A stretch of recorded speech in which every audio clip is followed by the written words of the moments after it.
Hi everyone, my name is Dr. Tinashe Dune, and I'm a senior academic and practicing psychologist. In this video, we will be reviewing key mental health issues that are linked to major and modern-day public health concerns. Importantly, the mental health issues that I will be discussing in this video are becoming more and more common across the lifespan, including from childhood through to older age. Today, I will be reviewing 3 sets of major mental health concerns. The first is stress, depression, and anxiety. The second is obesity and diabetes. And the third are mental health concerns related to poor health. So I am sure many of you can relate to the first one, stress. And stress refers to a state of mental or emotional strain or tension resulting from adverse or demanding circumstances. So in a study by Way Ahead, the Mental Health Association of New South Wales, 72% of Australians surveyed admitted that their stress in their lives adversely affected their physical health, while only 64% said it affected their mental health. So we can see some direct relationships between experiences of stress and mental and physical health. So stress, as most of us know it, includes being overworked, having limited or no time to rest, having limited time to exercise or take care of ourselves and our bodies, having limited time to plan our meals and to eat healthy. And of course, you can experience stress in so many other ways, including challenging interpersonal experiences, or trauma. So stress in the body is measured through increased cortisol levels, which creates changes in your brain and your behavior. What this means is that we become more attuned to stressors and negativity. And so we start to anticipate anxiety, and we start to anticipate situations that will produce stress, and then we function in a state of constantly elevated adrenaline. As a result of stress, our minds and bodies respond as though we are facing a harmful event, attack, or threat to our survival. So with constant stress, our minds and bodies start to function within one of 3 modes. And I'm sure you've heard of this before: flight, fight, or freeze. When we are constantly in these states of stress, we actually start to develop patterns of anxiety and or depression. The experiences can be occasional and normal bouts of sadness or feelings of worry when under stress, and that's fine, or they can be very serious conditions that impact every aspect of life, making it impossible to engage in your typical daily activities.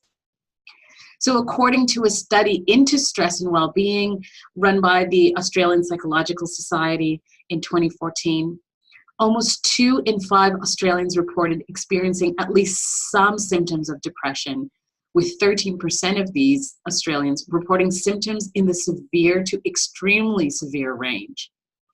So on top of this, more than 1/4 of Australians reported experiencing at least some anxiety symptoms, with 13% of these Australians reporting severe to extremely severe levels of anxiety.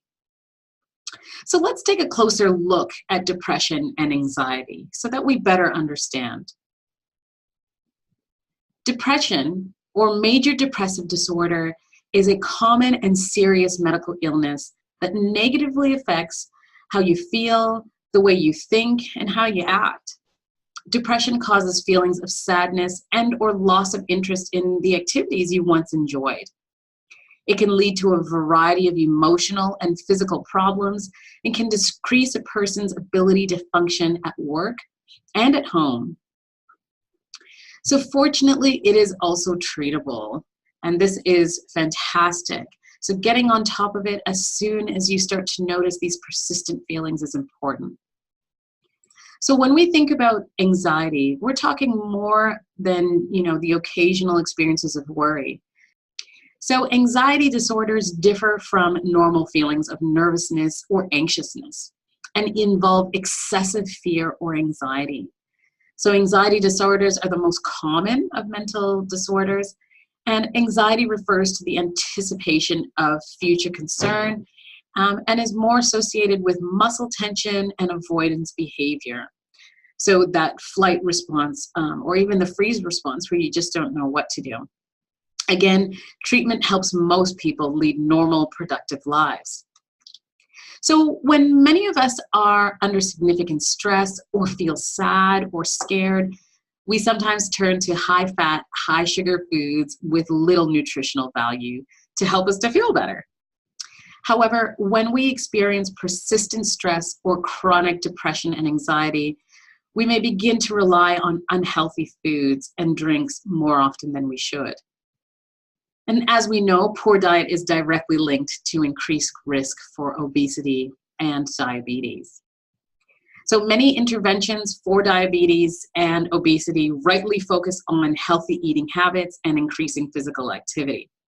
However, more and more research is indicating that obesity is often linked to mental health concerns like depression and anxiety.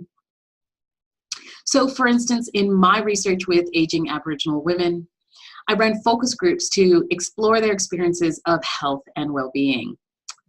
In one of the focus groups, a woman indicated that she had been sexually abused when she was a child. From then on, she turned to food and indicated that as she saw it, and as she gained weight, people were less attracted to her. And whenever her doctor or other health professionals would help her to try and lose the weight, she either didn't engage, never went back to engage in the treatment or with the healthcare provider. And if she did lose some weight, she gained it back and then some. And in these focus groups, she said that she felt the weight protected her from further abuse and victimization. So you can see in this example that obesity is linked to mental health and well-being. And this woman would need support from a psychologist or counselor, in addition to other allied health professionals, to support her in losing weight through sustainable, healthy eating habits, as well as physical activity. And we already know that obesity and diabetes lead to a large range of severe health issues, including amputation, blindness, cardiovascular disease, arthritis, strokes, to name a few. The list is long. However, more and more research is showing that chronic obesity is linked to declines in executive functioning and mental health outcomes. So what are executive functions? So executive functioning includes some key components. This includes our ability to plan, our ability to remember things, our attention, our ability to problem solve, our ability to reason and therefore to be able to problem solve, to understand what is said to us. Also, it includes inhibition, the ability to stop ourselves from doing things that we shouldn't do or that aren't healthy for us. This includes cognitive flexibility as well, being able to change, to adapt, to move in different directions when it comes to the way that we think and do things. We have initiation of actions, starting a plan, and then of course going through that plan and then finishing it, and monitoring of actions, knowing what we're doing, how we're doing it, being able to change towards our goals. So you can see that executive functions are a set of processes that all have to do with managing oneself and one's resources in order to achieve a goal. And there's a great body of research which indicates that the efficiency and effectiveness in executive functioning of people with chronic obesity is lower than that of their normal weight counterparts. So what does that mean? It means that children, adolescents, and adults who are obese or morbidly obese generally score lower on IQ tests, with key difficulties in planning, problem solving, and cognitive flexibility. Further, people with chronic obesity are more likely to experience depression and anxiety than their normal weight counterparts. So we can see that mental health and physical health are directly related to each other, and in more ways than you might have originally thought. And understanding and supporting mental health is therefore central to improving individual and public health outcomes. So be sure to look in the video description for other resources to support you and those you care about towards improved mental health. My name is Dr. Tinashe Dune. I'm happy to answer any of your questions, so don't hesitate to get in touch. Check out the description box for my contact details. And remember, a healthy mind is a happy mind.